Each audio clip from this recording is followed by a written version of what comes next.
Welcome to my channel.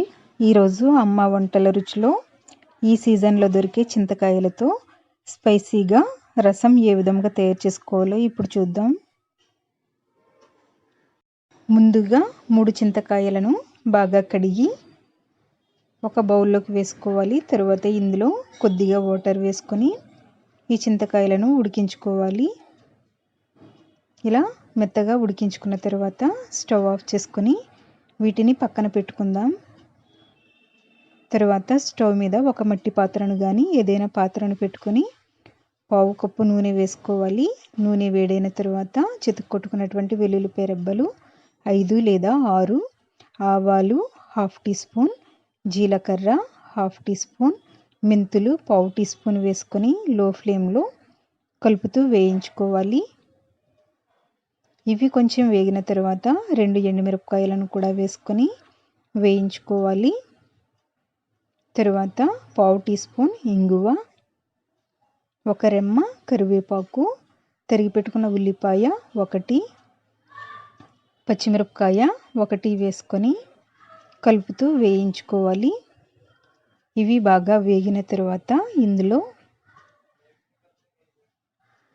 1/4 tea spoon పసుపు వేసుకొని ఒకసారి అంతా బాగా కలుపుకుందాం. తరువాత ఉడికించి పెట్టుకున్నటువంటి చింతకాయలను మ్యాష్ చేసుకొని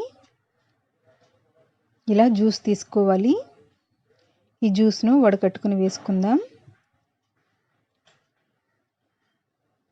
తరువాత ఇందులో 3 గ్లాసుల వాటర్ వేసుకొని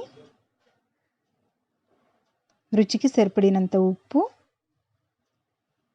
1/2 టీ స్పూన్ కారం, 1 టీ స్పూన్ రసం పౌడర్, కొద్దిగా బెల్లం ముక్క, ఇది ఆప్షనల్, 1/4 టీ స్పూన్ మిరియాల పొడి వేసుకొని